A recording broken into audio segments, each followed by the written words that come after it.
بسم اللہ الرحمن الرحیم والسلام علی من اتبع الہدی۔ ہدایت کی اتباع کرنے والوں کو راحت دو جہاں قرآن چینل کی طرف سے سلام عرض ہے۔ تمام تعریفیں اس پروردگار کے لیے ہیں جس نے انسان کو لوتھڑے سے بولنا سکھایا اور ہڈیوں سے سننا اور چربی سے دیکھنے کے قابل بنایا۔ لاکھوں درود و سلام ہوں محمد و آل محمد پر۔ سامعین کرام صاحبان ایمان، ہمارے آج کے سبق کا موضوع ہے سورہ آل عمران کی آیت نمبر 46۔ تو آئیے پروردگار کے پاک نام سے اپنے سبق کا آغاز کرتے ہیں۔ بسم اللہ الرحمن الرحیم۔ وَيُكَلِّمُ النَّاسَ فِي الْمَهْدِ وَكَهْلًا وَمِنَ الصَّالِحِينَ۔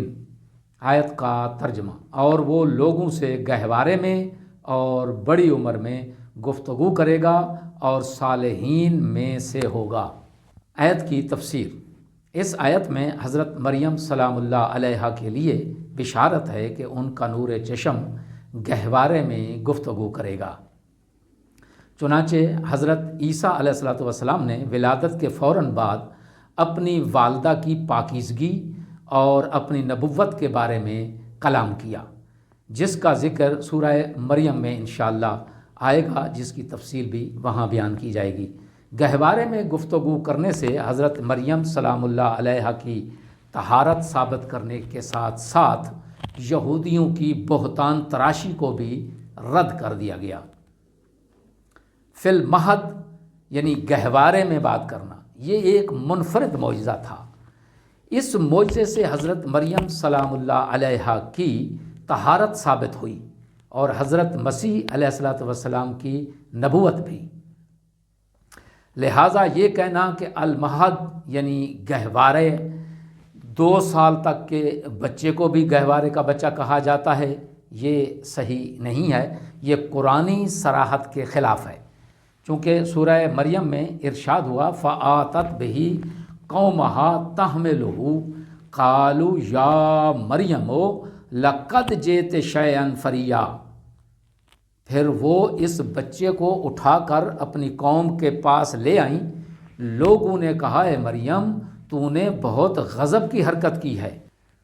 جناب مریم نے بچے کی طرف اشارہ کیا۔ سورہ مریم میں ارشاد ہوا کہ فَأَشَارَتْ إِلَيْهِ قَالُوا كَيْفَ نُكَلِّمُ مَنْ كَانَ فِي الْمَهْدِ صَبِيًّا۔ پس مریم نے بچے کی طرف اشارہ کیا۔ لوگ کہنے لگے ہم اس سے کیسے بات کریں جو بچہ ابھی گہوارے میں ہے۔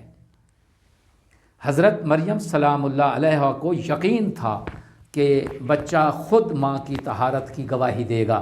یہ آیت دلیل ہے کہ یہ بچہ 2 سال کا نہیں تھا، کیونکہ اگر وہ 2 سالہ بچہ ہوتا تو نہ یہ گہوارے کا ہوتا، نہ اس سے بات کرنا مشکل ہوتا۔ پھر اگر 2 سال کا بچہ بات بھی کرتا تو پھر یہ تو نہ کہتا نا کہ آتانی الکتاب وجعلنی نبیا، کہ اللہ نے مجھے کتاب عنایت کی ہے اور مجھے نبی بنا کر بھیجا ہے۔ یہ کہنا ایک 2 سالہ بچے کے لیے ممکن ہی نہیں تھا۔ دعا ہے کہ خداوند عالم ہمیں کلام پاک میں غور و فکر کرنے اور اس پر عمل کرنے کی توفیق عظیم عنایت فرمائے۔ سامعین سے گزارش ہے کہ احکامات خداوندی، تعلیمات کلام پاک کو اپنے اہل و عیال اور اپنے حلقہ احباب تک پھیلائیں۔ وآخر دعوانا ان الحمد للہ رب العالمین۔